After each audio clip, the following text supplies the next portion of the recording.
Assalamu alaikum. Hammalarning shu vaqt xayrli bo'lsin.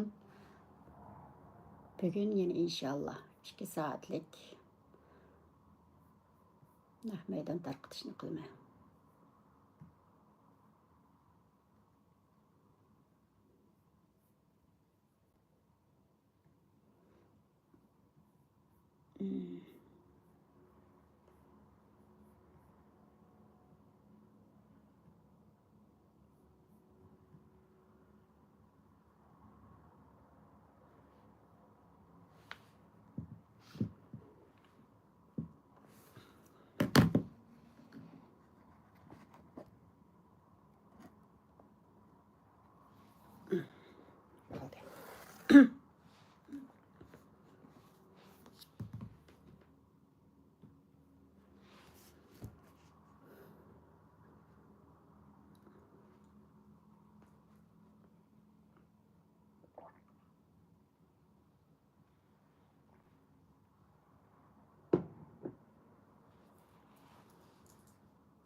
Bugün yeni Uygurca kitap oquşdan başlayalım.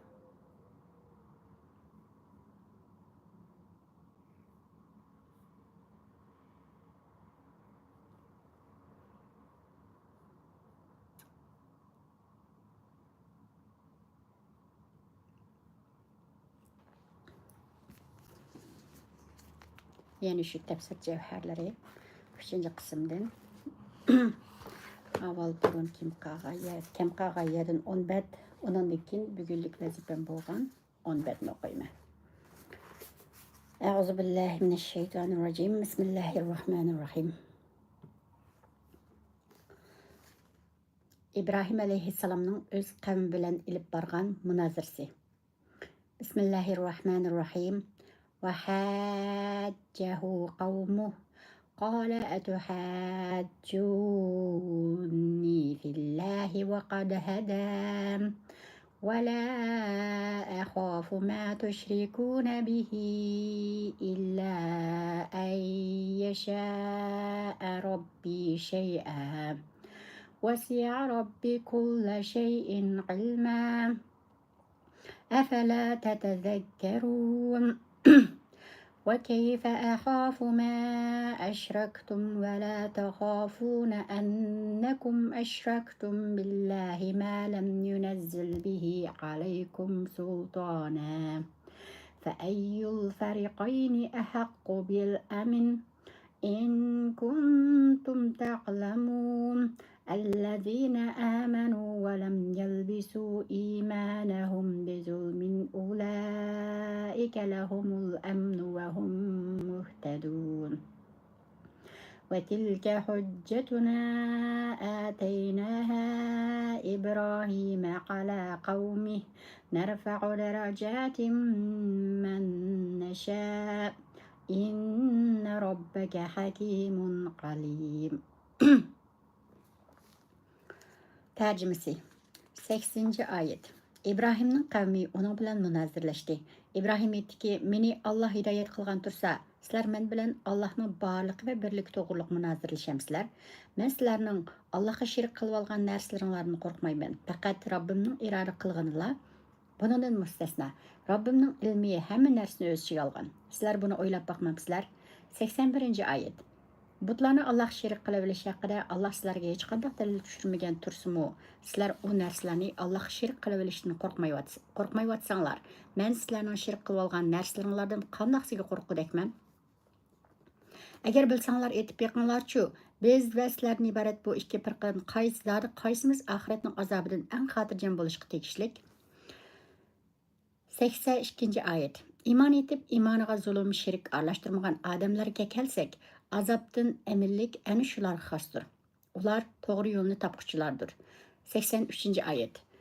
Əni şu İbrahimға qavmiga radiya bersin deb bergen dalilimiz biz xalğan kişini bir qancha daraja ko'taramiz. Rabbim haqiqatan hikmet bilan ish qilguchidir, hammani bilguchidir. Tafsiri.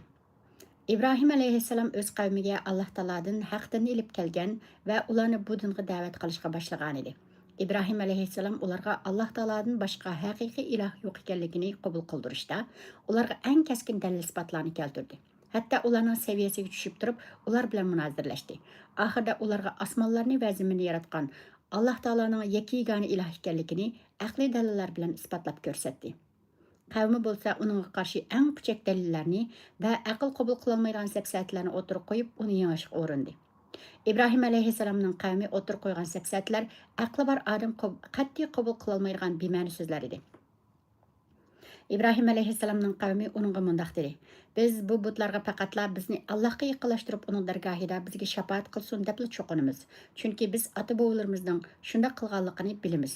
Ey İbrahim, sen bizning ilohlarimizni ayblashdan voz kechgin. Agar sen bu ishdan voz kechmasang, ilohlarimizning seni jazolashidan ansirayotimiz." İbrahim alayhissalom ularga aytdiki: "Sizlar men bilan Alloh taolo to'g'riliq munozirlashamsizlar? Bu haqiqatan ajablanarli ish. Bu qanaq gap? Alloh taolo osmonlarni, zaminni va ularning orasidagi jimi mavjudotni yaratgan.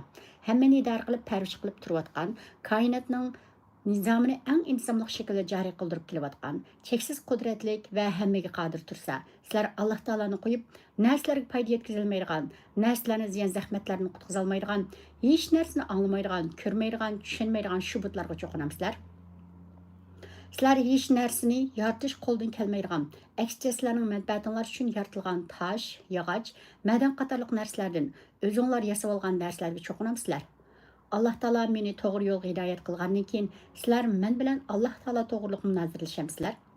Men sizlarning butlaringlardan hargiz qo'rqib qolmayman. Chunki ular na o'ziga, na boshqalarga qilchib foyda yetkazolmaydigan, hech kimga ziyon zahmat yetkazolmaydigan narsalardir. Men qandoqlarcha o narsalardan qo'rqatdim.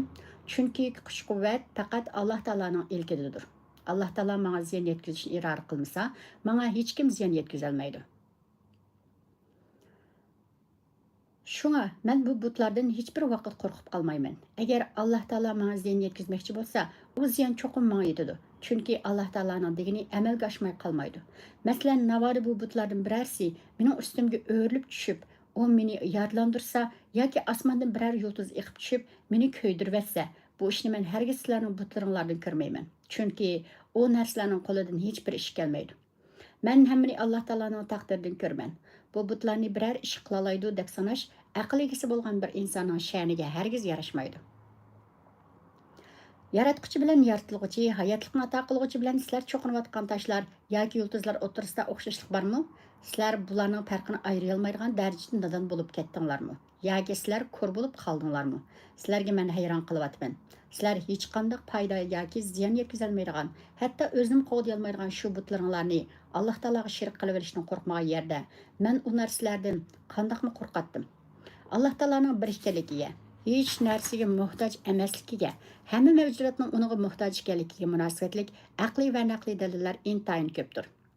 Ahvol bundoq ekan, agar bilsanglar, aytib beqinglarchu, qaysimiz to'g'ri yo'l ekanmiz, qaysimizning dalili kuchli, qaysimizning aqli o'tkir, vijdoni uyg'oq ekan, qaysimiz azobdan amin bo'lishga va mangulik xotirjamlikka eng tegishlik.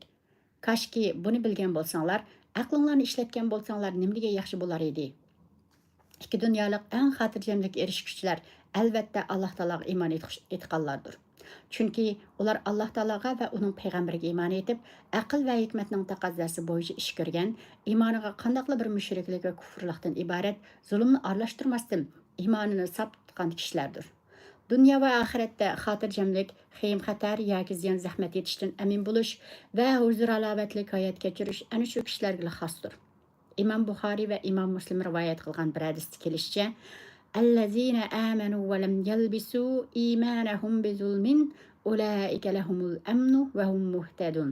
Ya'ni iymon etib iymoniga zulm shirk aralashtirmagan odamlarga kelsak, azobdan aminlik ana shularga xosdir. Ular to'g'ri yo'lni topquchilardir. degan oyat nozil bo'lgan chog'da bu oyat sahobalarga qattiq og'ir keldi. Ular payg'ambar alayhissalomning huzuriga berib, "Ya Rasululloh, aramizda zulm qilmaydigan kim bor?" deb so'ragan. Payg'ambar alayhissalom ularga bu oyatni yana boshqa oyat bilan tafsir qilib berib, "Bu oyatdagi zulm sizlar tushungan zulm emas. Sizlar yaxshi banda Luqman hakimning inna shirka la zulmun azim." Ya'ni, "Ey o'g'lim, Allohga shirik keltirmagin. Chunki shirik keltirish haqiqatan cho'ng zulmdir." degan so'zni anglamadinglarmi degan va oyatdagi zulmun degan so'zdan Alloh taologa shirik keltirishdan iborat cho'ng gunoh ko'zda tutilganligini tushuntirib qo'ygan. Alloh taologa maxluqotni shirik qilib olish rostla cho'ng gunohdir. Chunki Alloh taolo hammaning yaratquchi egasi va yekigani iloh tursa, Alloh taologa uning maxluqotini shirik qilib qo'shib olish qanday yo'lsizlik bo'lmasin? Ana shu Ibrohimga qavmiga raddiya bersin deb bergan dalilimiz bu ajablanarli emas. Chunki Alloh taolo bandalar orasidan xohlagan kishini bir qancha daraja ko'tardi. Yuqori martabali qiladi. Bandalardan ba'zisidan iymonda, ilmda, axloqda, boyliqda, kuch-quvvatda, yuz obro'yda va ko'plagan narsalarda ustun qiladi. Bu Alloh taoloning fazli bo'lib, uni o'z xohlagan kishiga beradi. Ey payg'ambar, shaksizki sening Robbing maxluqotning ahvolini to'liq bilib turadigan zotdir. Muhim nuqtalari. Birinchi, kishilarni Alloh taoloning diniga da'vat qilishda ularning saviyasiga va aqliga munosib keladigan aqliy va naqliy dalillarni hikmat bilan keltirib, ular bilan mantiqli usulda munozirlashish payg'ambarlarning xislatidir. Ikkinchi, har qaysi zamondagi azg'unlar o'zining qabih qilmishlarini, aql qabul qilmaydigan xurofotlarni qo'g'dash yo'lida o'zini zo'r qoyil qilib va aldab kelmoqda. Ularning to'lisi qarg'ularcha taqlid qilish, aqlni ishlatmaslik, erkin tafakkur qilmaslik yo'lini tanlab olgan. Şuna bundaqlarga özünün azğınlığı hidayetinin ornuda göründü. Üçüncü, payda ziyan faqat Allah Taala'nın qo'lidan keladi. Buddistlar çoxunduğan butlarning va izib ketgan ba'zi musulmonlar hojatlarini so'raydigan atalmış avliyalarning qo'lidan hech kelmaydi. To'rtinchi, Allah Taalaga iymon etib, shu iymoniga mushrikligini va kufrini aralashtirib qo'ymagan, o'zining islomiy sab e'tiqodini saqlab kelgan kishilar dunyo va oxiratning g'am andishlaridan mangu xotirjam bo'lg'uvchilardir. İki dünyalık hatırcamlık ve salametlik mana mushundaq kişilerge xasdır. Peygamberlerinin peşvası İbrahim aleyhisselam ve onun mertebesi.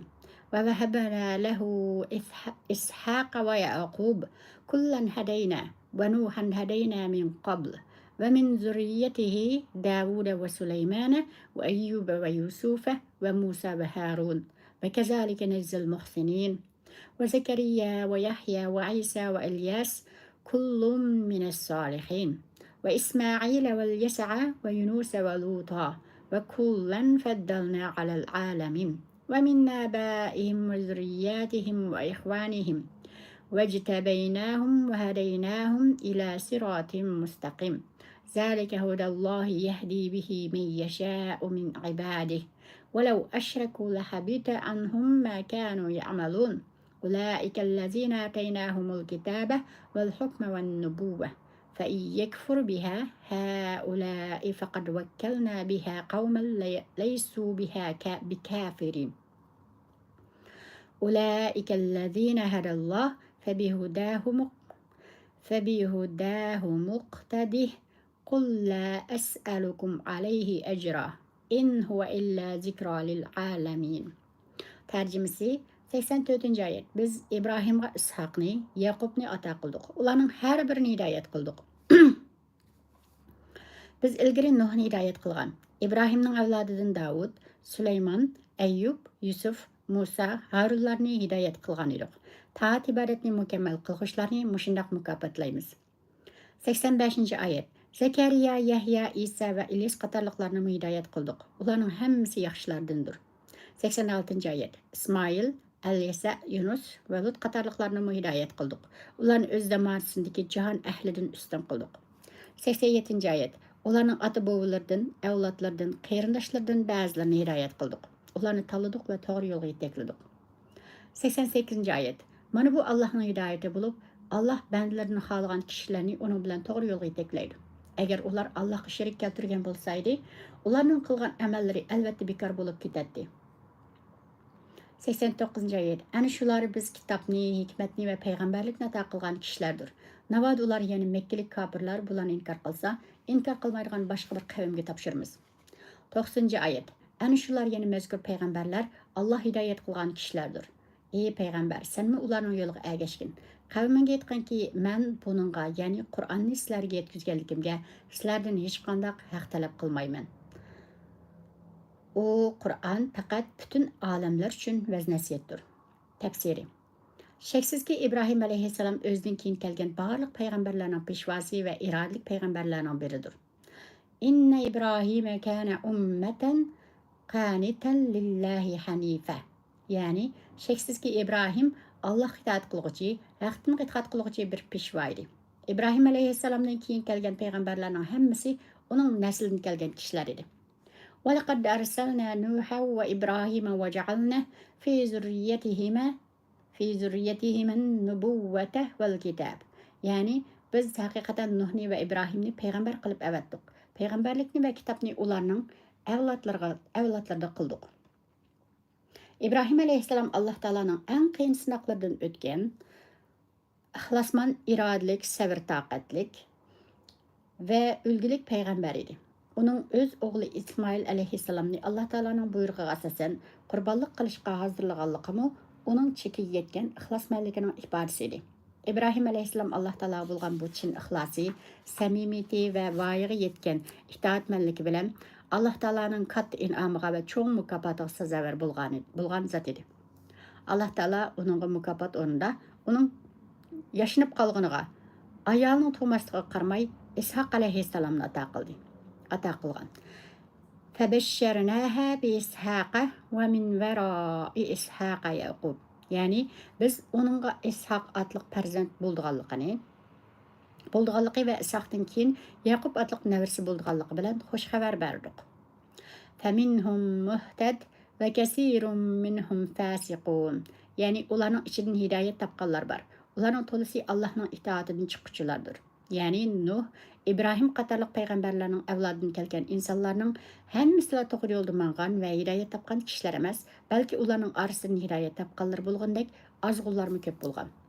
Allah Taala İbrahim aleyhisselamның avlodidan kelgan payg'ambarlarni nurg'ulgan ortiqchilik va o'zgachiliklar bilan shundoq tanlab chiqqan va ularni to'g'ri yo'lning yetakchilari qilgan edi. Bu Allah Taalaning fazli bo'lib, Allah Taala uni xohlagan bandasiga ato qiladi. Allah Taala haqiqatan fazli keng zotdir. Agar aşı payg'ambarlar va ularning to'g'ri yo'lda mangan avlodlari Allah Taolaga shirik keltirgan bo'lsa edi, ularning yaxshilik deb qilgan amallarining hammasi bekor bo'lib ketgan bo'ladi. Chunki Allah Taolaga shirik keltirgan odamning barliq yaxshi amallari bekor bo'lib ketadi. وَلَقَدْ أُوحِيَ إِلَيْكَ وَإِلَى الَّذِينَ مِنْ قَبْلِكَ لَئِنْ أَشْرَكْتَ لَيَحْبَطَنَّ عَمَلُكَ وَلَتَكُونَنَّ مِنَ الْخَاسِرِينَ بَلِ اللَّهَ فَاعْبُدْ وَكُنْ مِنَ الشَّاكِرِينَ. Yani sana ve sen ilgirki peygamberlerge eğer sen Allah'a şirk keltirsen senin barlıq yaxşı amelin elbette bekar bolup ketidi. Sen elbette ziyan tartqışlardan bolup qalsan deb vahiy qilindi. Bu orunda isimler tilg'ingan peygamberlerin hammasi Allah Taala'nın vahiysidan ibaret bir bulaqning suyini ichgan ve hammasi o'xshash vazifani o'z ustiga olgan peygamberlerdir. Ularning hammasining vazifasi kishilarga Allah Taala'nın dinini yetkizish ve ularning mahluqotga cho'qinishning xatarlik oqibatidan ogohlantirib, Allah Taala'nın o'ziga ibodat qilishning zo'rligini o'rgatishdan iborat. Zaman ve makonlarning sharoitiga munosib holda u payg'ambarlarning mo'jizalari, dinga da'vat qilish usullari bir-biridan farqli bo'lsa-mu, asosli vazifalari va kishilarni da'vat qiladigan e'tiqod sistemasi bir edi. O payg'ambarlarning ba'zisiga samoviy kitoblar nozil qilingan. Masalan, Allah Taalaga İbrahim aleyhisselamga sahiflarni, Musa aleyhisselamga Tevratni, Davud aleyhisselamga Zaburni, İsa aleyhisselamga İncilni ato qilgan bo'lib, oxirgi payg'ambar Muhammad aleyhisselamga doimlik mo'jiza Qur'on Karim nozil qilingan. Allah Taala o payg'ambarlarga kitoblarni nozil qilganda, ularga ilm, hikmat, tushunish iqtidori va payg'ambarlik qatorliq inomlarni ato qilgan. Şübhəsiz ki, bütün peyğəmbərlər şundaqdır. Çünki peyğəmbərlikning asosi ilm, hikmat, to'g'ri tushunish va to'g'ri hukm qilish iqtidori ham aql parasatdir. Peyğəmbərlik degan din va dunyo ishlarining yetakchiligidir. Ey peyğəmbər, agar kofirlar sana berilgan peyğəmbərlikni, Qur'on Karimni va sining sunnatidan iborat bo'lgan hikmatni inkor qilsa, bu sharafni ular inkor qilmaydigan, uningga xizmat qiladigan va uningga da'vat qilgan boshqa bir qavmga ato qilib, dinga xizmat qilish ishini shu qavmga topshiramiz. Oyatda ko'z tutilgan qavm dal Muhammad alayhissalomning muhojirlardan va ansarlardan bo'lgan sahobalari va ulardan keyin kelib ta qiyomatgacha kishilarni Alloh taolaning yo'liga da'vat qiladigan mu'minlardir. Payg'ambar alayhissalom ilgirki payg'ambarlarning hammasining yaxshi xislatlarini o'ziga o'zlashtirgan edi. Shunga u payg'ambarlarning eng oxirgisi va sarxilidir. Ey payg'ambar, mushriklarga aytganki, men Qur'on Karimni sizlarga yetkazganligimga sizlardan haq talab qilmayman va manfaat ko'rishni xohlamayman. Unutmanglarki, Qur'on Karim faqat butun insoniyat uchun o'git va nasihat, taqvodorlar uchun hidoyat manbasidir. Muhim nuqtai. İnsanın bu dünyada erişkenlerinin en isli ve en kıymetliki onun doğru yolda hidayet tepişidir. Çünkü hidayet en katlı nimettir. İkinci, Peygamberler Allah Teala'nın insanlar arasını tanlap çıkargan sərxil zatlar bulup, Peygamberlerin öz arasındaki mertebeleri ve dereceleri okşaş bulmaydı. Nuh, İbrahim, Musa, İsa ve Muhammed Aleyhisselamlar ulul azim, yani azimetlik peygamberler bulup, bularning arasından İbrahim Aleyhisselam peygamberlerinin peşvası deb sifatlansa, Muhammed Aleyhisselam peygamberlerinin tügencisi deb sifatlandı. Hidayet iki türlük bulup, biri hidayetu tevfik, yani doğru yolga muvaffaq qilish hidayeti, yana biri hidayetu irşad, yani doğru yolga başlash hidayetidir. Hidayetu tevfik faqatla Allah Teala'nın ilkidi bulup, Allah Teala'dan başqa hech kim hidayet qilolmaydi. Ama hidayetu irşad, peygamberlerinin ve ularning varisleri bo'lgan ulamalarning kishilarni dinga da'vat qilishdan iborat bo'lgan hidayeti bulup, bu hidayet peygamberlerinin qo'lidan kelgandek, har qanday bir musulmonning qo'lidan keladi. Ayetdeki hidayetin maksat hidayeti tevfik bulup, o faqatla Allah Teala'nın qo'lidan kelgan hidayettir. To'rtinchi, iymoniga zarrachilik shirk aqidasi aralashib qolgan kishining butun yaxshi amallari bekor bo'lib ketadi. Qur'oni Karim bu nuqtaga alohida ahamiyat bergan va kishilarni uningdan qayta ogohlantirgan. Chunki jannat Allah Teala'ning birligiga ishongan mo'minlarning boradigan joyidir. 5. Müslümanlar Allah Teala'nın peygamberlerden ölgü elişqa ve ularning yo'lini davomlashtirishga chaqirilgan bo'lib, barcha yaxshilik va ikki olamlik xotirjamlik ularning yo'liga ergishishdir. 6. Allah Teala tarafidan nazil qilingan samoviy kitoblar insonlarning baxt saodati uchun kelgan ilohiy ta'limotlardir. Bu kitoblarning aslisiga iymon keltirish iymonning bir parchasidir. 7. Adem Aleyhisselam'dan ta Muhammed Aleyhisselam'ga kelgan peygamberlarning hech biri kishilarga dinni yetkazganligiga haq qilgan emas.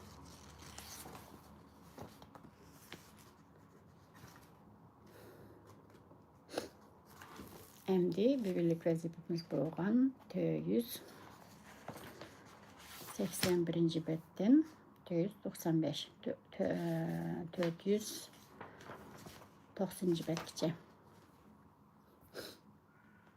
tarjimasini tunugun o'qib bo'lgandim. Ad qavmi haqida qisqacha bayon. Ad qavmi cho'ng qabila bo'lib, Amman bilan Yamandagi Hazramut shahrining Ahqoq degan yerida yashaydi. Ularning cho'qingan maxsus butlari bor edi. Ad qavmi nihoyat kuchli va qomatli qavm bo'lib, Alloh taolo ularga Hud alayhissalomni payg'ambar qilib avatgan. Hud alayhissalom ularning orasidagi nom obro'li oiladan edi. Hud alayhissalom o'z qavmini Alloh taoloning birligiga e'tiqod qilish va barliq ibodatlarni uningga qilish lozimligini ta'kidlab, ularni iymonga da'vat qilgan bo'lsa-mu, ular Hud alayhissalom da'vat qilgan dinni yolg'onga chiqarib, uni inkor qilgan va yomon qilmishlarini davomlashtirib bergan. Ondan Allah Teala ularni yomg'irdan mahrum qilish bilan jazolagan bo'lsa-mu, ular qilmishlaridan yonmagan, iymon etqili unmagan va Hud alayhissalomga qarshi turgan. Shuning bilan Allah Teala ularga qattiq bo'ronni avatish bilan ularni tal-to'kis halok qilib etgan. تدمر كل شيء بأمر ربها فأصبحوا لا يرى إلا مساكنهم كذلك نجزي القوم المجرمين. Yani o buran Rabbinin emri bilen hemen ersini veyran kılıdı. Şunun bilen ular halak bulup bu yerde ularının harabiga aylangan öy makallardan başka nerse görünmeydiğen bulup kaldı. Biz günahkar kavimni eni şundak cezalayımız. Tepsiri. Adı kavmiga ularning arasından Hud alayhissalomni payg'ambar qilib avatdiq. Har bir qavmga o'z millatidan chiqqan, axloqini, nasabini va barliq ahvolini obdan biladigan kishilarni payg'ambar qilib avatishimiz u qavmning payg'ambarni qabul qilishi, da'vatini anglashi va uning ergishishi uchundir.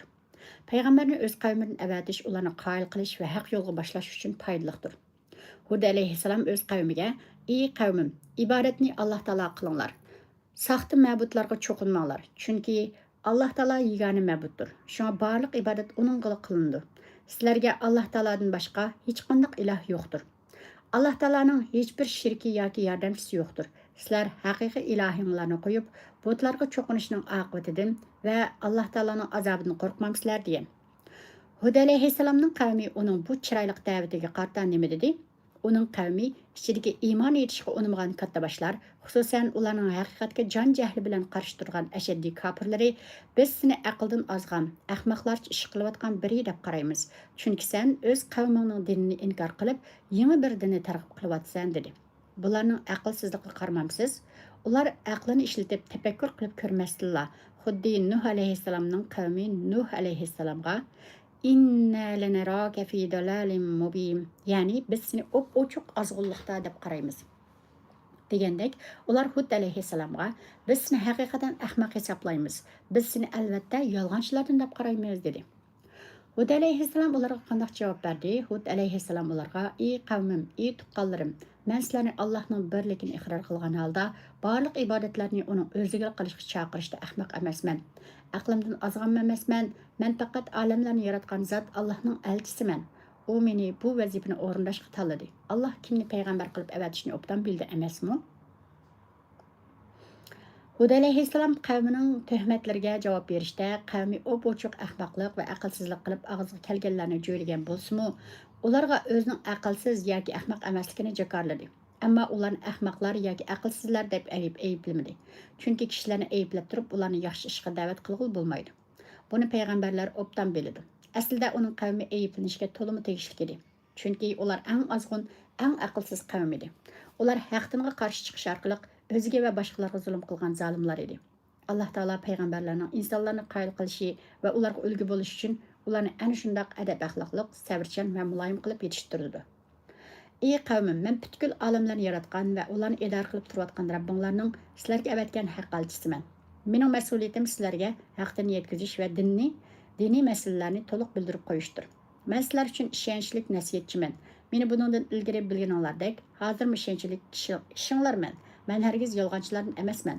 Men ilgirmi hech bir ishda yolg'on so'zlamagan tursam, qandoqmi Alloh taolaning nomidan yolg'on etib, o'zimni payg'ambar deb e'lon qilaman. Aranglardan bir odamning Alloh taolaning elchisi bo'lib kelganligidan ajablanib ketdinglarmi? Shu odam orqali Rabbinglar tarafidan sizlarga nasihat kelganligidan hayron qilyapsizlar. Ey qavmim, Alloh taolaning sizlarga ato qilgan ne'matlarini yod etinglar. Chunki u sizlarni Nuh alayhissalomning qavmlarining miroslarga ega qildi. Sizlarni ularning o'rniga dastatdi. Ularning zaminlarida yashatdi. Sizlarning qomatinglarni baslik, o'zinglarni kuchli qildi. Ey qavmim, Alloh taolaga tuzkorlik qilib, uning azobiga loyiq bo'lib qilishinglardan hazar aylanglar. Nuh alayhissalomning qavmiga kelgan azobning sizlarga kelib qilishidan saqlaninglar. Maqsadinglarga yetishinglar uchun Alloh taolaning ne'matlarini esga olinglar. Uning shukr qilinglar, uning o'ziga ibodat qilinglar, butlardan yuz o'ringlar. Hud alayhissalomning qavmining javobi nima bo'ldi? Sen bizni birla Allohga ibodat qilib, ota-bobolarimiz cho'qinib kelgan butlardan yuz o'rishga chaqirish uchun keldingmi? Bu ajablanarli bir ish-ku. Agar bizni Rabbingning azobidan qo'rqitishda rostchil bo'lsang, sening barliq ogohlantirishing rost bo'lsa, sen bizni qo'rqitayotgan azobni bir keltirib boqqinaqani. Rostla biz shu azobni ko'rishga aldirayotimiz. Shaksizki, biz ularning haddidan oshgan mag'rurlik va hakovirlik bilan aytgan so'z edi. Bu ularning haddidan oshgan mag'rurlik va hakovirlik bilan aytgan so'z edi.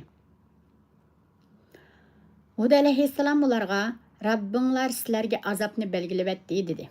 Ularga kelgan azob qattiq bo'ron edi. Bo'ronning qattiqligidan ular yiroqlarga etilib tashlangan edi. Hud alayhissalom o'z qavmiga shundoq chiroyli nasihat qilganki: "Ey qavmim, men sizlarning holinglarga ajablanyapman. Oqibatinglardan ansirayapman. Alloh taolo sizlarga bu butlarga cho'qinishning to'g'riligi yoki ularning ismlari to'g'riliq hech qanday dalil tushirmagan tursa, sizlar haqiqati yo'q, foydasi yo'q. Faqat o'zinglar va ota-bobolaringlar shundoq atab olgan bu butlarning ismlari haqida men bilan munozirlashyapsizlar. Sizlarning haqiqiy yaratquchi Alloh taoloni qo'yib, bu butlarga cho'qinishinglarni yo'lliq qiladigan hech qanday dalil isbotinglar yo'q. Agar sizlar bu yo'linglarni o'zgartmay, uni o'zinglar bilgancha shundoq davomlashtirmoqchi bo'lsanglar, bo'ldi, sizlar Alloh taolaning azobini kutinglar. Uning azobi haqiqatan qattiq bo'ladi. Men sizlar bilan birga u azobning tezroq kelishini kutaman. Shunday qilib, ularga Alloh taolaning azobi tushganda, Alloh taolo Hud alayhissalom bilan uning iymon etganlarni qutqizib qoldi. Kofirlarni butunlay yo'q qilib etdi. Muhim nuqtalari: saxta ilahlarni inkor qilib, begona Alloh taologa iymon etish, uning ibodat qilish butun insoniyatning o'rtaq burchidir. Ikkinchi, butun payg'ambarlarning o'rtaq da'vati Allohga ibodat qilinglar, sizlarga Allohdan boshqa haqiqiy iloh yo'q deyishdan iborat bo'lgan. 3. Payg'ambarlarning vazifasi haqdan yetkazishdan iborat bo'lib, hidoyat Alloh taolodandir.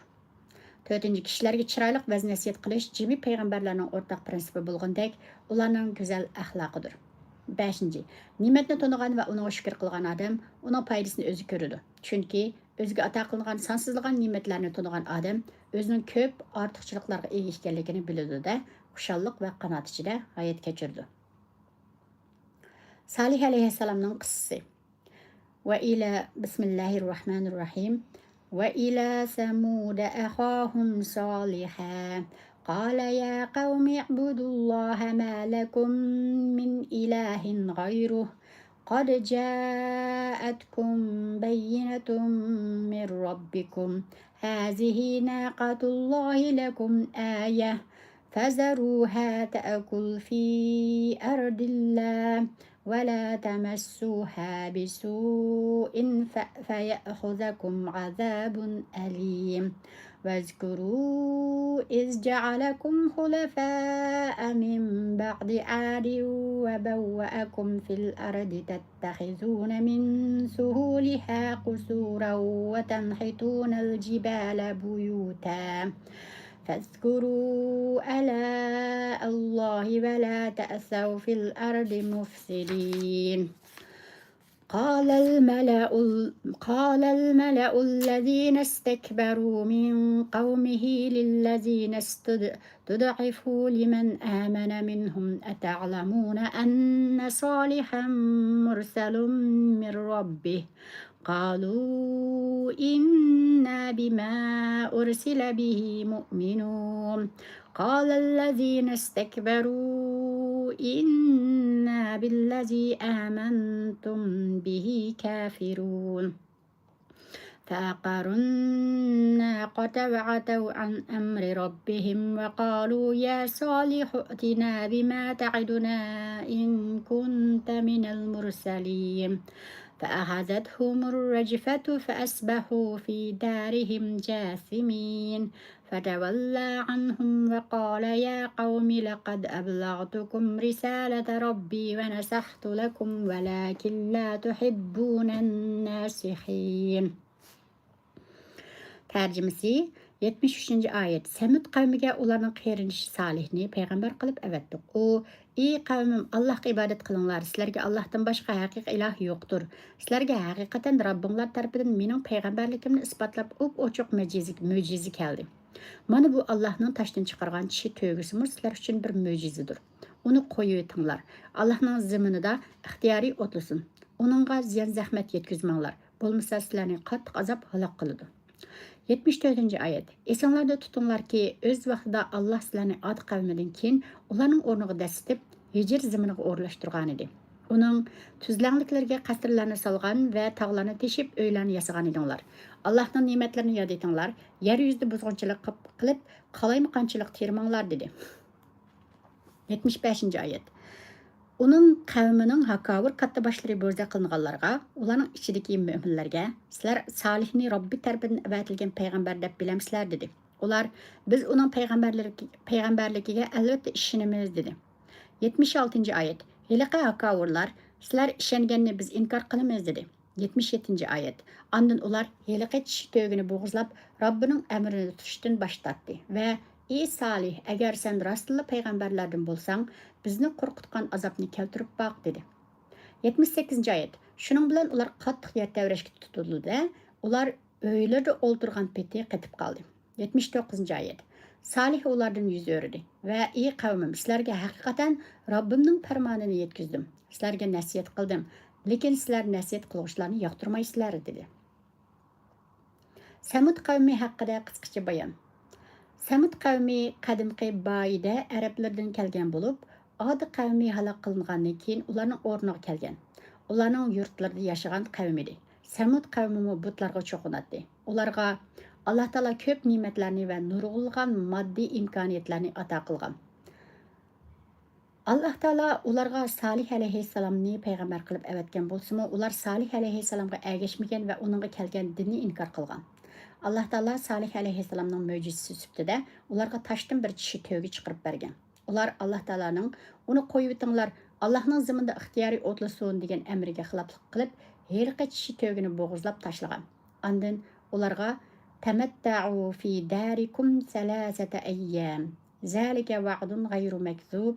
Ya'ni yurtinglarda hayotlikdan 3 kun bahramand bo'lib olinglar. Ondan halok bo'lasizlar. Bu yolg'onga chiqarilmaydigan bir ogohlantirishdir. Ya'ni azob sizlarga belgilanib bo'ldi. Endi sizlar uni kutinglar deyilgan.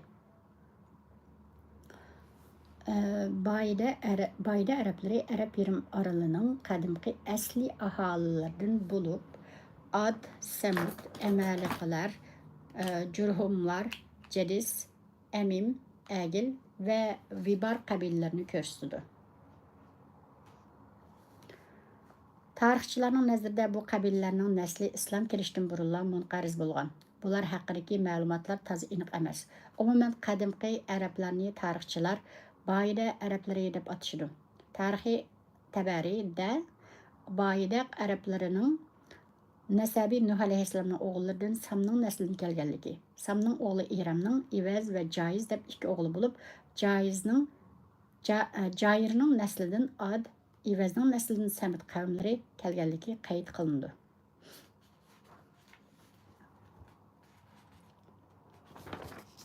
Şunun bilan Allah Taala qattiq bir ovoz bilanla ularni butunlay halok qilib deb Salih alayhissalom bilan uning diniga kirgan mo'minlarni qutqizib qolgan. Mana bu zolimlarning oqibati edi. Təpsiri. Biz həqiqətən Səmud qavmiga ularning arasından Salih alayhissalomni payg'ambar qilib avatdik. Salih alayhissalom ularga: "Ey qavmim, ibodatlarni Alloh Taologa qilinglar, chunki sizlarga Alloh Taolodan boshqa haqiqiy iloh yo'qdir. Alloh Taolo sizlarni tuproqdan yaratib, yer yuzini sizlar uchun obod qilib berdi. Sizlarni Ad qavmining diyorlariga ega qildi. Shunga sizlar butlarga cho'qinishni tashlab, Alloh Taologa tavba qilinglar, to'g'ri yo'lga kiringlar. Alloh Taolo haqiqatan duoyinglarni ijobat qiluvchi va sizlarga eng yaqin Rabbinglardir. Ey qavmim, mening rostilla Alloh Taoloning payg'ambari ekanligimni isbotlash uchun sizlarga Rabbinglar tarafidan ochiq mo'jiza keldi. Mana bu kishi tөгümü Alloh Taoloning sizlarning talabinglarga asosan toshdan chiqarib bergan mo'jizasidir dedi. Oyatda tөгini Alloh Taologa mansub qilib, naqatulloh, ya'ni Allohning kishi tөгisi deganlik tөгінің sha'nini ko'tarish va uni hurmatlash uchundir. Chunki bu tөгə Salih alayhissalom berilgan birdan-bir mo'jiza edi. Bu qanday mo'jiza? Salih alayhissalom qavmiga noyat o'rinliq va mantiqli holda vaz-nasihat qilib, ularni butlarga cho'qinishni tashlab, gunohlarga tavba qilib, bir Allohga itoat va ibodat qiladigan haqdinga kirishga chaqirdi. Ammo qavmi uning da'vatini rad qilishda ching turdi va Salih alayhissalomni masxara qilib, kelmas so'zlarni qilib, uningdan mo'jiza talab qildi. Bir kuni uning qavmi jam bo'lib, uningdan agar sen mushu quramtoshning ichidan bir kishi tövgi chiqarib bersang, shu vaqtda biz sening rostilla Allohning payg'ambari ekanligingni e'tirof qilmaymiz deb shart qo'ydi. Shuning bilan Salih alayhissalom Alloh taologa iltijo qilib, quramtoshning ichidan kishi tövgi chiqarib berishini va shu mo'jiza orqali qavmini hidoyatga boshlashni tilaydi. Chunki Salih alayhissalom agar Alloh taolo toshdan kishi tövgi chiqarib bersa, qavmini darhol iymon etadi deb o'ylab qolgan edi. Nihoyat Alloh taolo Salih alayhissalomning duosini qabul qilib, uningga toshdan bir kishi tövgi chiqarib berdi. Bu kishi tövga Quram toshning ichidan butliqi bilan birga chiqdi. Lekin bu ozg'in qavm o'zlari talab qilgan mo'jiza berilgan tursimi, so'zida turmaydi. Iymon etmaydi. Yana ilgirki kofirlikni davomlashtirdi. Bu vaqtda Salih alayhissalom qavmiga deydi: "Ey qavmim, bu kishi tövga sizlarning talabinglarga asosan Alloh taolo tarafidan bir mo'jiza bo'lib keldi. Uni o'zingizga qo'yib beringlar. Uningga chiqilmanglar. O Allohning zaminida ixtiyoriy o'tlasin. Uni yo'lidan to'smanglar. Uningga chiqilmanglar." Bu kishi tövga noyda cho'ng tövgi bo'lib, quduqning suyini bir qatimda ichib bo'ladi. Ondan butun qavmini o'zining suti bilan ta'minlaydi. Ammo Salih alayhissalomning qavmi bu kishi tövga bizning suyimizning hammasini ichib oldi deb shikoyat qilishga boshlagandan keyin Salih alayhissalom tövgining suv ichirgan kuni ayrim, sizlarning quduqdan suv oladigan kunlar ayrim bo'lsin deb quduqdan suv ilish vaqtlarini tövgi bilan qavm o'tirsida taqsim qilib berdi. Ondan Salih alayhissalom yana qavmini haqdan da'vat qilishni davomlashtirdi. Xususan ular talab qilgan mo'jiza kelgandan keyin ularning Alloh taologa shukr qilib, barliq ibodatlarni Alloh taoloning o'ziga qilishi lozimligini qayta ta'kidlaydi. Ularga Allah Taala'nın katta nimetlerini eslatib, Allah Taala sizlarni ad qavmining diyorlariga ega qildi. Madaniyat va binokorlikda sizlarni ustun qildi. Egiz binolarga ega qildi. Sizlarga tog'u toshlarni qo'yib, uy imorat yasash san'atini ilhom qildi. Sizlarni kuchli qildi degandek vaz nasihatlarni qiladi.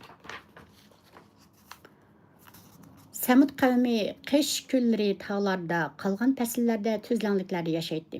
Salih alayhissalom ularga bu ne'matlarni eslatib, mushundaq yaxshi farovonlik turmushni ato qilgan Rabbinglarga shukr qilinglar. Uning ibodat qilinglar. Yer yuzida buzg'unchilik qilmanglar. Bilsanglar bu sizlar uchun eng yaxshidir deb vaz nasihat qildi. Onun qavmi ichidagi inkorchi katta boshlari Salih alayhissalomning diniga kirgan ojiz va yo'qsil mo'minlarga qarab, sizlar ham mushu Salihni Allohning payg'ambari deb ishonamsizlar deb masxara qiladi. Tarixdan beri payg'ambarlarga eng dastlab ergashganlarning ko'pinchisi jamiyatning tuvan tabiqalaridan sanaladigan kishilar edi. Chunki ko'pincha katta boshlar va oqsoqollar o'zlarining xalq ichidagi nupuzning yo'qolib ketishidan yoki tuvanlab qolishidan ansirab, haqiqatni bilib turib inkor qiladi.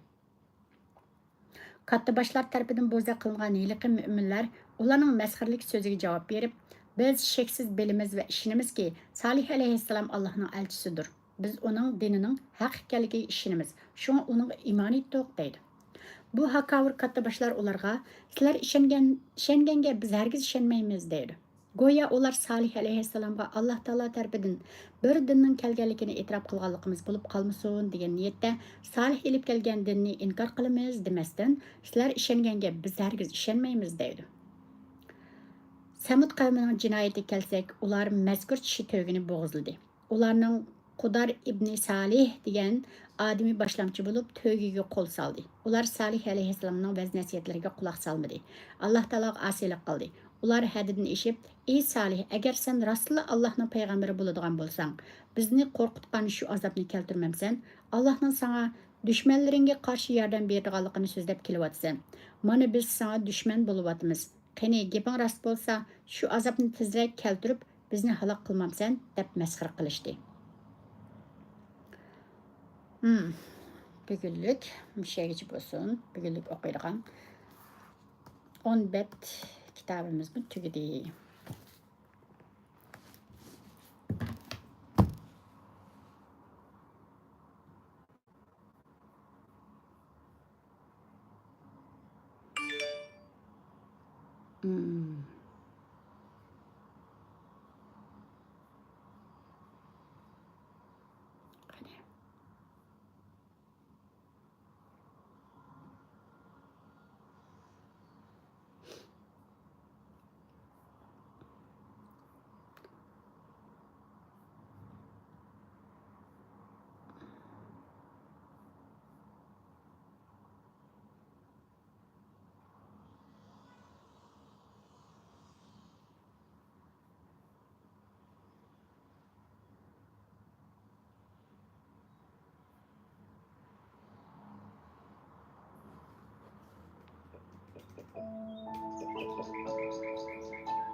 Xatirəsi boğucu musiqamla patronlar.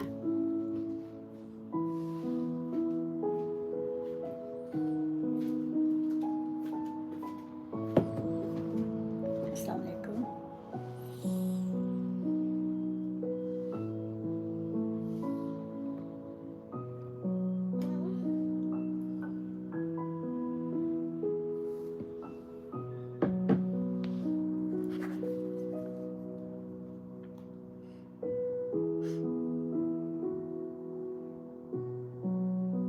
Biraz uxlayıram bugün.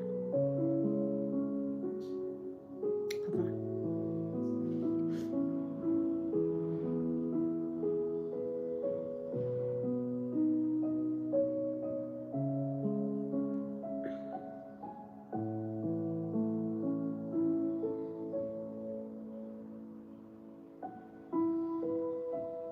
çıkam geldim mesela.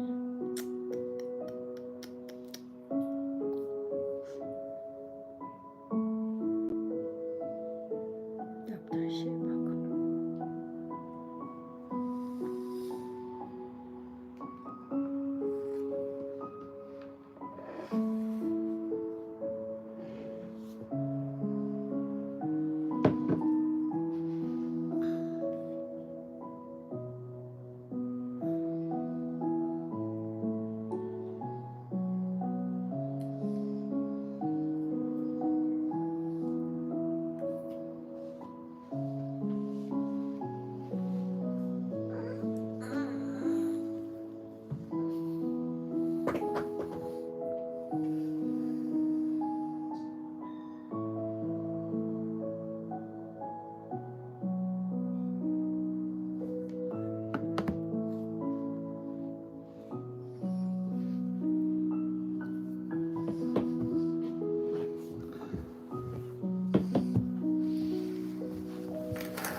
Duygu haritası çıkartma.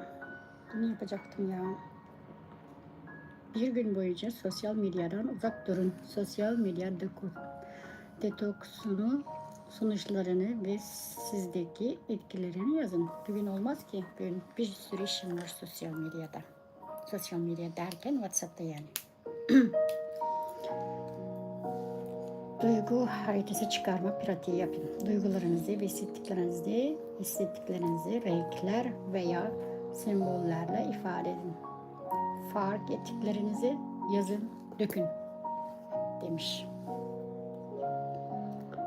Şöyle yapalım.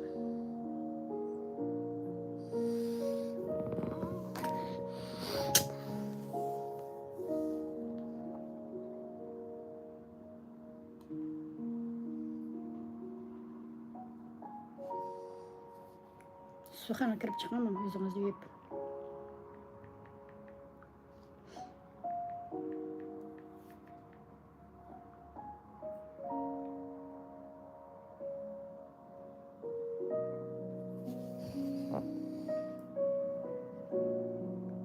Gördün mü?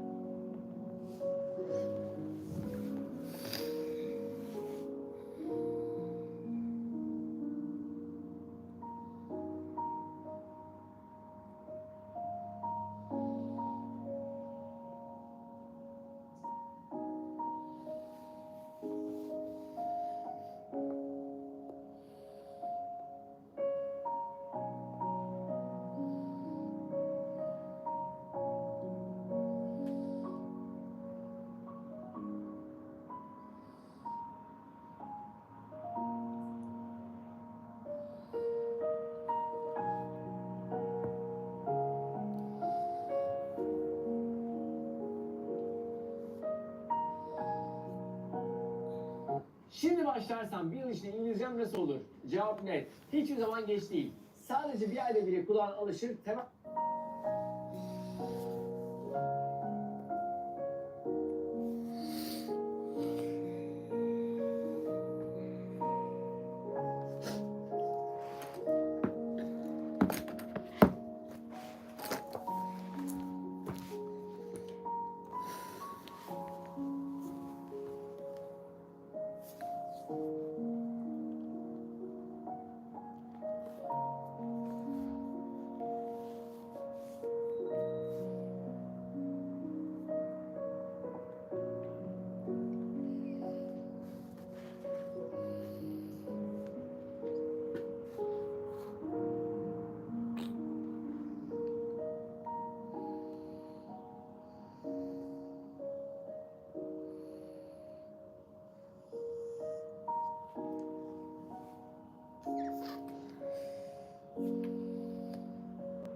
Mağaylık çemberine keptiren bulam. Ay yedi o değil mi? Ay kitaplıkın üstüde bir yedi.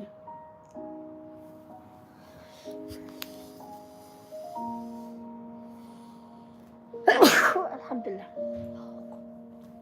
Bola. Ben sizge bergendim ne koydunuz ikisini üstünüz var mı ya? Men aka bilan tatlı. Alhamdulillah.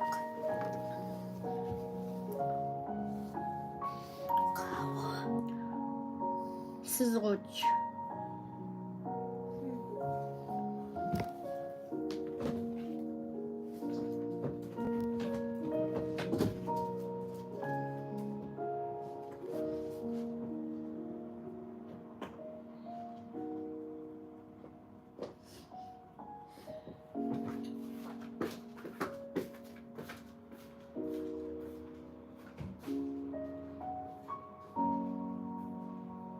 Ne diyor burada?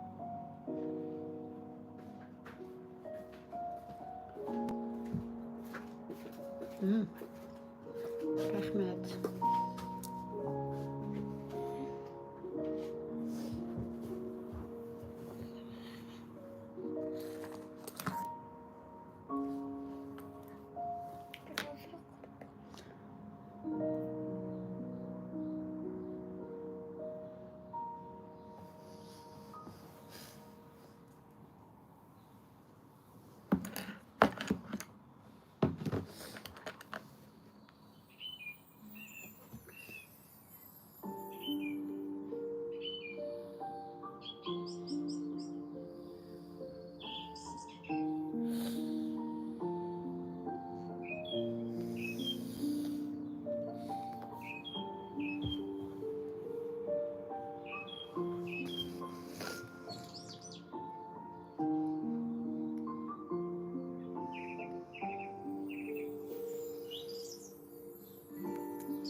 Hı hı. 2 saat.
Assalamualaikum.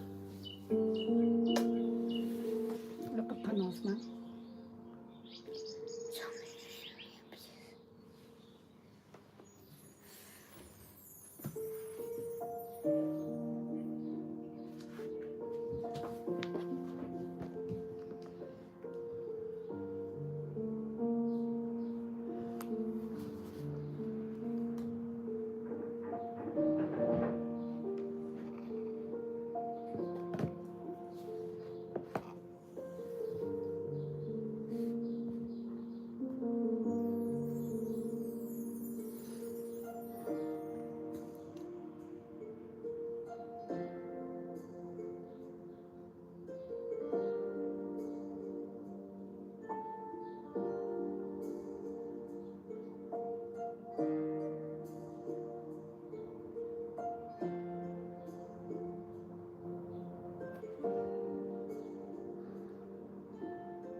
Ma nima yapıram bulam? Akşamni. Hadi verebilir.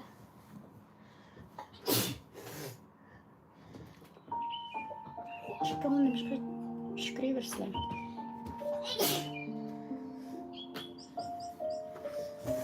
Bu çok küçükmüş. Yıkıp ekleyelim. Al. Yok küçükken. Kara. Yok küçükken. İşletmeyeme oldu.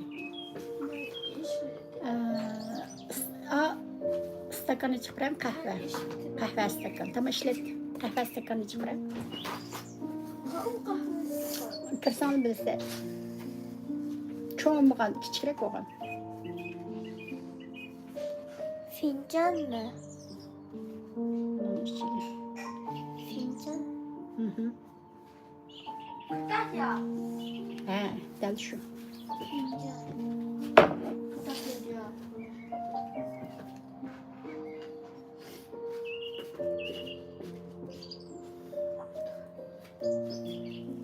Yakacağım bunu.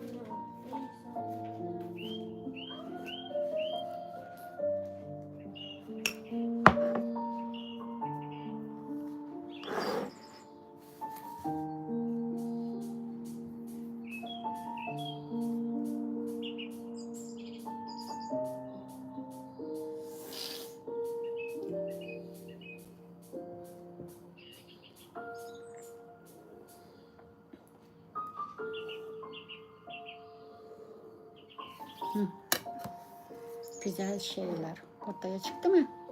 1, 2, 3. Yetti değil mi?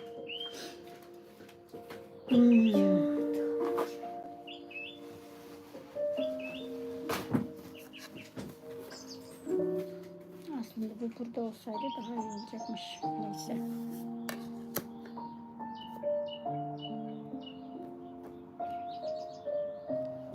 Buraya sizlerin üstüne vardı o değil mi? Bir ak uzun sızgıç var. Annemin içinde. Ak sızgıç. Üstünde bir kağıt haltının içinde. Kağıt sonkunun içinde. Buraya sırap koydum o değil mi?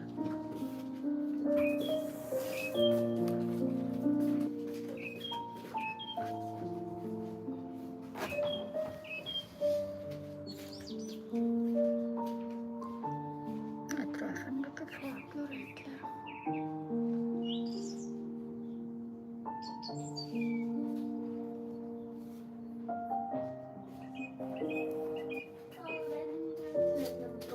Evet. Ama senin de sen senin paranla.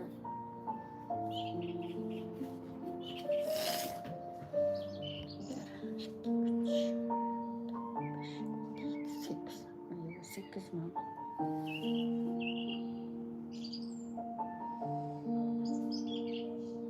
Sekiz patmadı bu.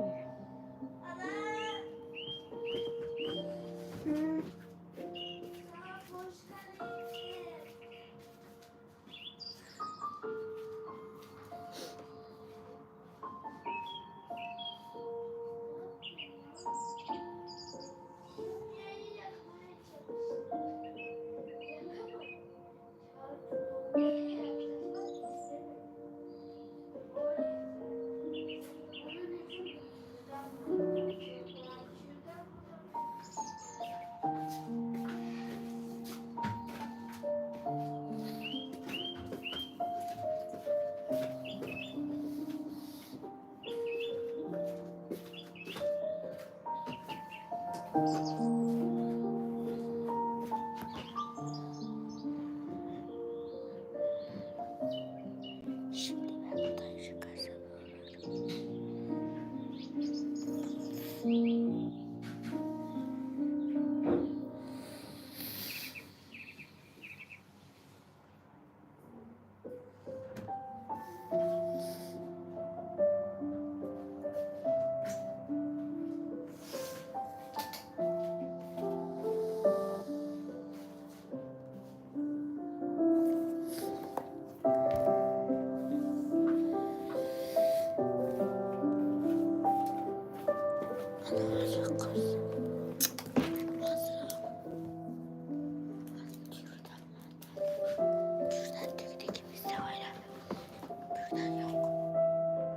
Pastel boyağını çıkarım ha.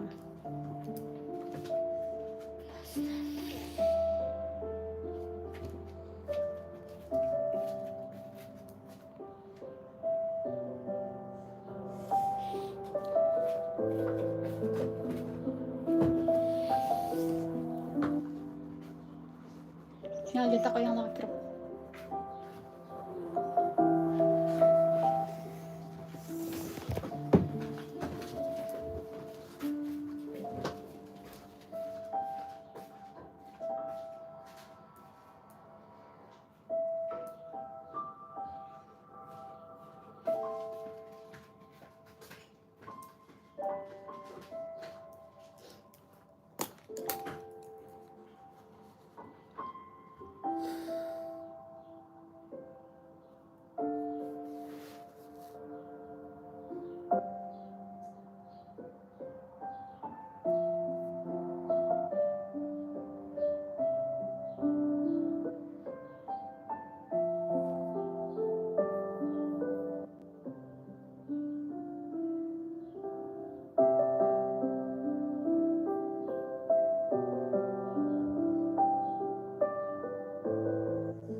Vay vay vay.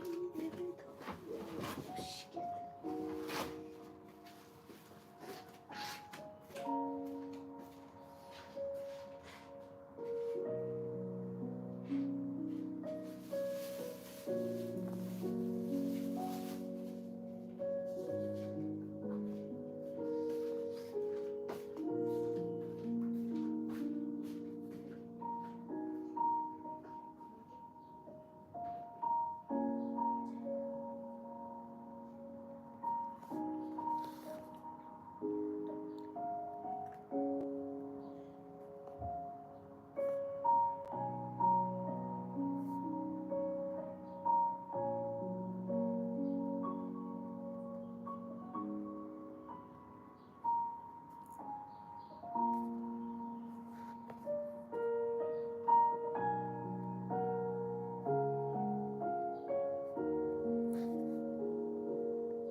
Elon Musk degan kitobni o'qiraman.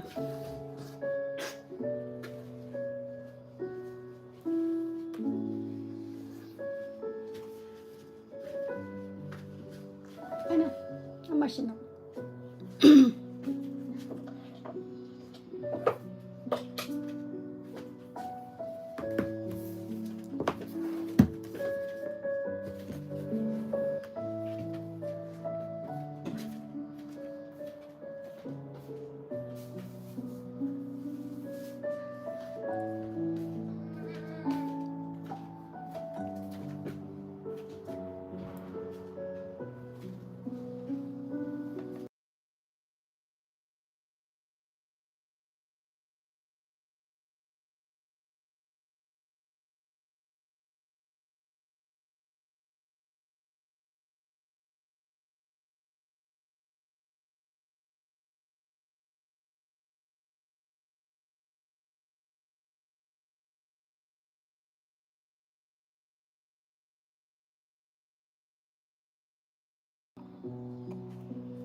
hold on to your kids today.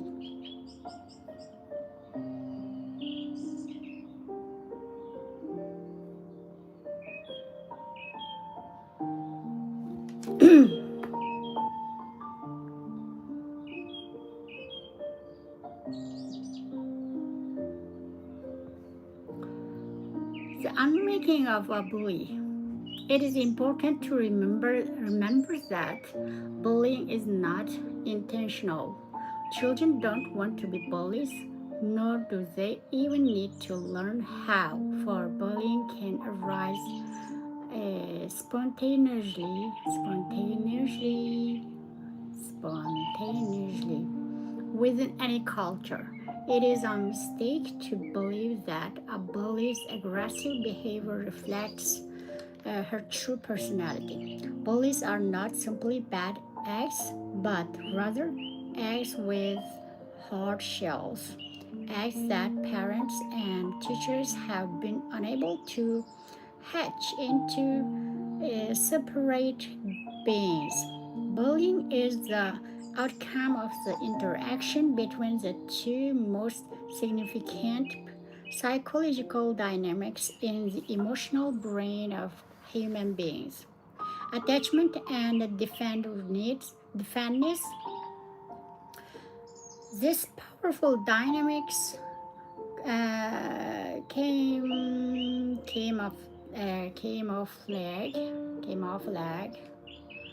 camouflage. Maybe I want to look up this word again.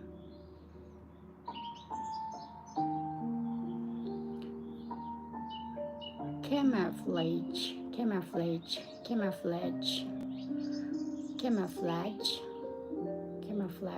Wait, wrong. Camouflage. Gizlemek. Camouflage a child's innate personality. If we are to rescue the bully, we must first put the bully in his place, not in the sense of teaching him a lesson, punishing him, or belittling him, but in the sense of reintegrating him into a natural hierarchy of attachment. The bully's only hope is to attach to some adult who in turn is willing to assume the responsibility for nurturing the bully's emotional needs. Underneath the tough exterior is a deeply wounded and profoundly alone young person whose winner of toughness evaporates in the presence of a truly caring adult. I once asked a bully how it felt having everyone afraid of him. A middle school counselor told me, "I have many friends," he replied, "but really I have no friends at all." And when he said that, he just began to sob. When a bully no longer feels bereft, no longer has to fend for himself to satisfy his hunger for attachment, bullying becomes redundant. In the film version of The Two Towers, the second part of the Lord of the Rings trilogy, we see a poignant example of how aggressive behavior becomes superfluous to a person once his attachment needs are met. Colum, a slimy, twisted, and emotionally starved creature, full of bitterness and hatred, engages in an internal dialogue with himself when he becomes attached to the hobbit, Frodo, whom he calls master. We don't need you anymore. He says to hate distrustful, manipulative, and even murderous other self. Master is taking care of us now. If, in summary, we were to describe the essence of the bully, we would speak of a tough shell of hardened emotion protecting a very sensitive creature of attachment, highly immature and heavily dependent, who seeks the dominant position. Although this behavior can be caused by other circumstances, it is a predictable result of peer orientation that both leads to and exacerbates bullying, and among children today is the most prevalent source of bullying. All the attributes of bullies stem from the combination of these two powerful dynamics. Attachment that is intense, inverted, and displaced, and a desperate flight from vulnerability. The offspring of this union is the bully, a tough, mean, highly demanding kid who picks on others, taunts, teases, threatens, and intimidates. In addition, the bully is sensitive to slight, easily provoked, fearless, and tearless, preying on weakness and vulnerability. Peer orientation breeds both bullies and their victims. We have been dangerously naive in thinking that by putting children together we would foster egalitarian. What is that?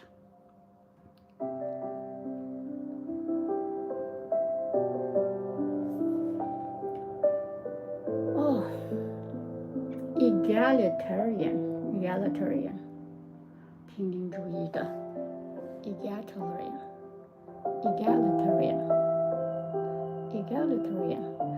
Egalitarian values and relating is that we have paved the way for the formation of new and damaging attachment hierarchies. We are creating a community that sets the stage for a Lord of the Flies situation. Peer orientation is making orphans of our children and turning our schools into day orphanages. So to speak, school is now a place where peer-oriented children are together, relatively free of adult supervision. In the lunchrooms, halls, and schoolyards, because of the powerful attachment reorganization that takes place in the wake of peer orientation, schools have also become bully factories.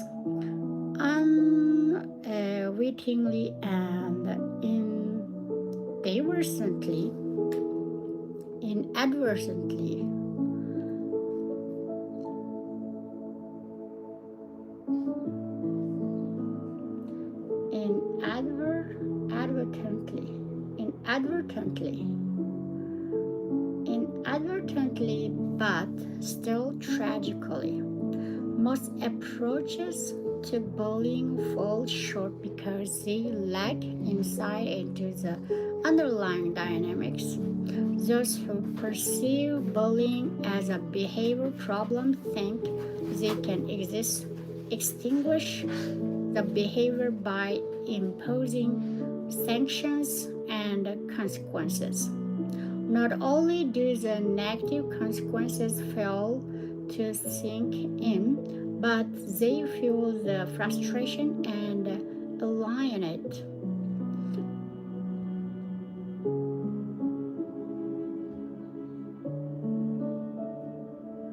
alienate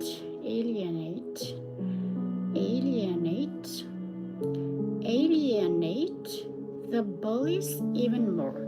It is not the bully who is strong, but the dynamics that create the bully. In the peer culture, the supply of potential victims is also inexhaustible.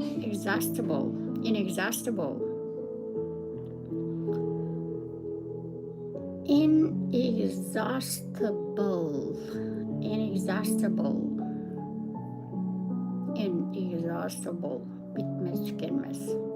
Inexhaustible. The only way to unmake the bully is to reverse the dynamics that made her in the first place.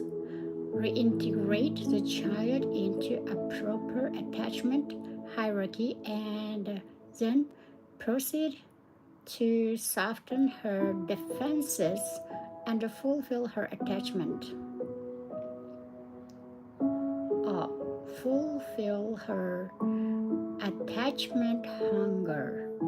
Although this may be a daunting task, it is the only solution that offers the possibility of success. Current methods that focus on discouraging bullying behavior or alternatively on exhorting children.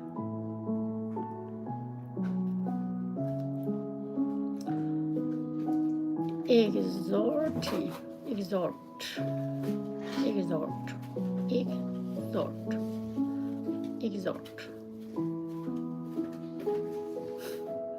Exhorting children to behave toward one another in civil ways meets the root of the problem. The lack of vulnerable dependence.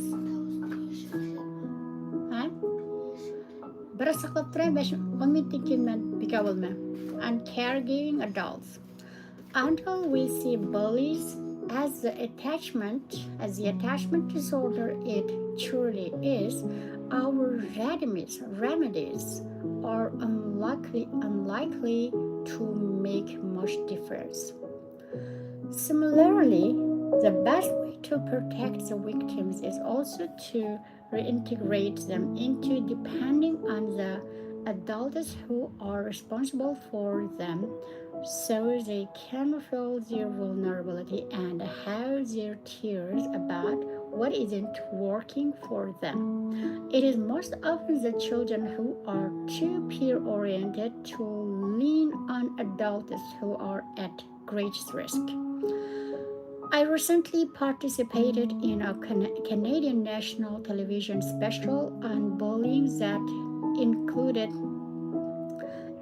a number of parents whose children had committed suicide in response to being bullied. Also on the program was a girl whose life had been made miserable by bullying. The mother of the girl recounted that the daughter would burst into tears almost every day after school and talk about her distressing experiences. After the show, the hostess of the program expressed concern to me that this girl might also be at risk for taking her life. On the contrary, I responded her dependence on her mother and the words and the tears she split in the safety of their relationship were her salvation. The kids who had taken their lives were enemies.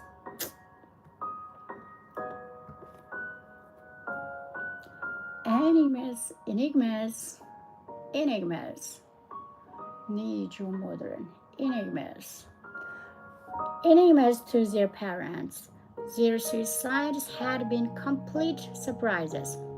These sad victims had become too peer-oriented to talk to their parents about what was happening, and to defend it against their vulnerability. Vulnerability to find their tears about the trauma they were experiencing. Their frustration mounted until could no longer be contained. In this particular case, the children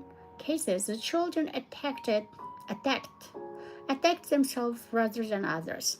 In this way, too, the bullies and the bullied are often cut from the same cloth. Both lack adequate attachments with nurturing adults. No matter what unhappiness they may at times feel, children are not at risk for attacking themselves or others as long as they are able to lean on their parents, deal with what distresses them, and respond with the appropriate feelings of futility. Some people, including those regarded as experts, see the problem of bullying as a failure in the transmission of moral values. The perception is true as far as it goes, but not at all in the sense usually assumed. The failure is not one of teaching our kids the values of caring and consideration. Such human values emerge naturally in children who feel deeply and vulnerably enough. It is not the breakdown in the moral education of the bully that is the problem, but a breakdown in the basic values of attachment and vulnerability in mainstream society. If these core values were taken to heart, peer orientation would not proliferate or beget bullies and victims.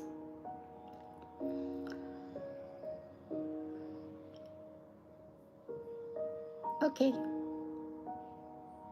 that's enough for today.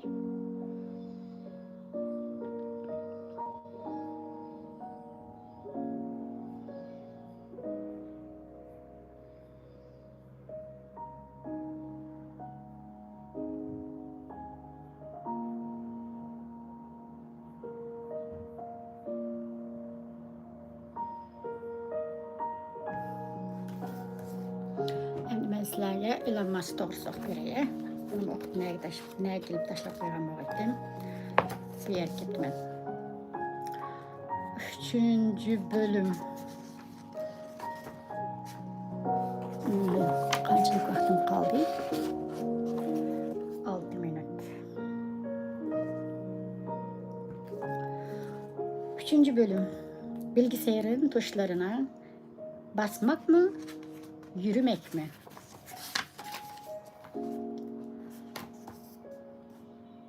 İlk de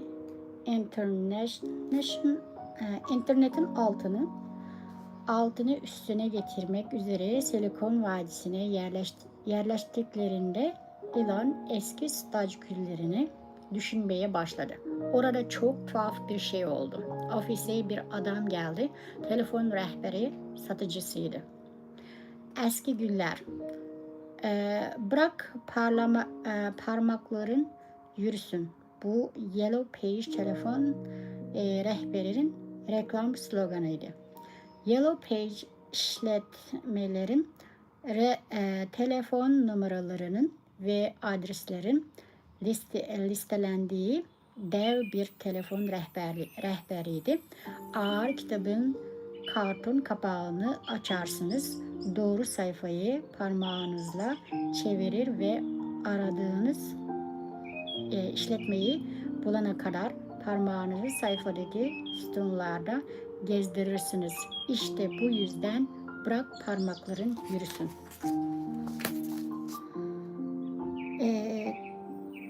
Çatınız aktıysa çatı kaplama şirketlerinin müşteri yorumlarını görebildiğiniz internet henüz yoktu. Yellow Pages açardınız ve işletmelerden birini seçerdiniz. İşletmeniz o listede bulunması ücretsizdi. Ama ya daha çok dikkat çekmek istiyorsanız daha çok para vererek bir sayfanın küçük bir parçasını kaplayan reklam verebilirdiniz. Hatta karşılayabiliyorsanız tüm sayfayı kaplayacak bir reklam da verebilirdiniz. Telefon şirketi tüm müşterilerine ücretsiz olarak bu rehberi dağıtırdı. Bu nedenle buraya reklam vermek popüler bir şeydi. Elon, Yellow Page satış temsilcisinin listeler, reklamlar ve ücret seçenekleriyle ilgili satış konuşmasını dinledi. Sonra adam yepyeni bir seçenekten bahsedince Elon tren çarpmış gibi oldu. Çevrim içi bir listeleme. Abrakadabra. Ne bu ya? Abrakadabra. 1990'lardı. Web henüz başlangıç aşamasındaydı. Ulusal haber kuruluşları bile bunu izleyicilerine açıklamakta zorlanırdı. Bu satış temsilcisi de belli ki anlamamıştı ama Elon anlamıştı. Elbette henüz pek web sayfası yoktu. Web'e bağlanmak genellikle kablolu bir telefon hattı üzerindendi ve oldukça yavaştı. Elon ve Kimball Yellow Page hakkında konuşurlarken bir anda akıllarına bir fikir geldi. İşletmelerin çevrimiçi listesini bir haritayla bağlantılı olarak sunmak nasıl olurdu? Bu şekilde müşteriler işletmelerin yerlerini görerek seçebilirler ve adım adım yol tarifi de alabilirlerdi. Bu arada unutmayın, bu onalar Google Maps çıkmadan çok önceydi. Yani gerçekten çok ileri görüşlü bir fikirdi. Böylece internette bir iz bırakmaya hazır olan Elon ve Kimball Yellow Page'i çevrimçi yaparak işe başladılar. İş işten geçti. Elon ağ tarayıcısıyla ünlü bir internet devi olan Netscape'te işe başvurdu ama Netscape Elon'un kampı şansını kaçırdı. Elon'u kapma şansını kaçırdı. Elon başvuruna hiç cevap vermediklerini anlattı. Bu yüzden biriyle yüz yüze görüşebilmek için özgeçmişini eline alıp Netscape şirket merkezine gitti. Ancak Elon lobiden ileriyi dahi geçemedi. Sinirlendi ve arkasını dönüp çıktı. Bu arada Netscape iflas etti ve bugün artık yok. Yeni şirketleri için bir isim bulmaları gerekiyordu ve Global Link Information Network'u seçtiler. Ancak bu pek de ilgi çekici bir ad değildi. 1990'larda internet şirketlerinin isimleri gibi çekici olurdu. Neticede bu şirketler 200 yıllık eski şirketler değil, en ileri teknoloji şirketleriydi. Onlar da bir pazarlama şirketleriyle anlaştılar ve ZIP-2 isimde karar kıldılar. Kimball satış ve pazarlamayı üstlenirken Elon projenin kodlaması üzerinde çalışacaktı. Fikri ortaya koyacak uzmanlığa ve bunu internetin ne olduğunu ve daha fazla müşteri kazanmalarına nasıl yardımcı olabileceğini anlamaya başlayan insanlara açıklama becerisine sahiptiler. Böylece 1995'te ZIP-2 resmi gerçek bir start-up oldu. Elon ve Kimball işe sınırsız bir özveriyle yaklaştılar. Gece boyunca çalışıyor ve mümkün olduğu kadar az para harcıyorlardı. Ofisleri tam bir kabustu, küçük bir küpten oluşuyordu. Asansör yoktu. Tuvaletler iyi çalışmıyordu. Ayrıca sadece bir bilgisayarları vardı. Bir tane gün boyunca bu bilgisayar Zip2'nin özel web sunucusuydu. Gece ise Elon bilgisayarı programlama için kullanıyordu. Bu gerçekten zorlayıcıydı. Çünkü Musk'lar aynı zamanda bu küçük ofiste kalıyorlardı. Neyse ki yürüme mesafesinde bir YMCA, Genç Hristiyan Erkekler Birliği vardı da her gün oraya gidip duş alabiliyorlardı. Bu aynı zamanda arabalarına güvenmek zorunda olmadıkları anlamına da geliyordu. O arabaya zaten bel bağlanamazdı ki. Yolculuk alarmı. Zip2'nin ofisi 430 Sherman Avenue, Palo Alto, Kaliforniya'daydı. O taraflara yolunuz düştüğünde Page Mill Road ile El Camino Real'in köşesine bakmadan geçmeyin. Elon ve Kimball'ın külüstür BMW'sinin tekerleğinin düştüğü yer tam da orası. Aksi resmen yola saplanmıştı. İlk başladığımızda hedeflerimiz gerçekten de çok düşüktü. Kirayı çıkaracak parayı denkleştirmeyi hedefliyorduk, dedi Elon. Kimball, benim için en kötüsü günde 3 kez Jack in the Box'tan yemek yemekti, dedi. Biraz çeşitlilik olması için menüden dönüşülmüş sipariş etmeye çalışıyorlardı. Bir keresinde Kimball sabaha karşı 3'teki Jack in the Box ziyaretinde bitmiş bir halde bir milkshake içiyordu. İçinde tuhaf bir şey fark etti. Ama o sırada milkshake'i bırakacak ya da gidip yenisini alacak durumda değildi. Kapağını açtı. İçindeki o tuhaf iğrençliği yakaladı ve omuzunun üzerinde fırlattı. Sonra da hazır olun milkshake'i içmeye devam etti.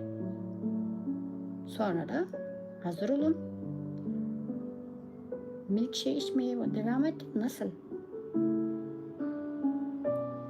İğrençliği yakaladı ve omuzunun üzerinden fırlattı. Sonra da hazır olun milkshake'i içmeye devam etti. Elon'dan çok da uzakta olmayan başka bir girişimci daha vardı. Larry Page. Stanford'da doktora öğrencisi olan Larry yakında Google olarak teknoloji üzerinde çalışmaya başlayacaktı. Larry ve Elon hemen arkadaş oldular ve bugüne kadar da öyle kaldılar. Arkadaşlıkların ilk günlerinde ikisi de ideal olmayan ofislerde çalışıyorlardı. Larry Page ve Google'ın kurucu ortağı Sergey Brin, Google'ı ilk olarak yurtta, sonra da garajda kurdular. 2018'de Larry Page'in servisi 54,3 milyar dolar olmuştu. Google'ın ana şirketi Alphabet bugün 749 milyar dolar değerinde. Tüm bunlara rağmen başlangıç maliyetleri melek yatırımcılardan bulabildikleri ilk parayı hızla geçebilecek durumdaydı.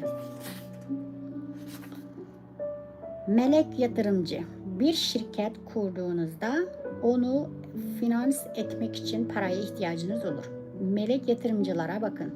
Melek yatırımcılar bir projeye başlamanız için size para veren varlıklı kişilerdir. Bazen aile ve arkadaşlar melek yatırımcı olur. Bazen de diğer girişimciler bu rolü üstlenir. Melek yatırımcılar yatırımları karşılığında ne alır? Genellikle şirketin küçük bir yüzdesini ya da hisse senedini alırlar. Bugün kitlesel follama girişiminize yatırım yapmak için bir araya gelen, paralarını birleştiren çok sayıda melek yatırımcı bulmak için başka bir kaynaktır. Bugünlük bu kadar olsun.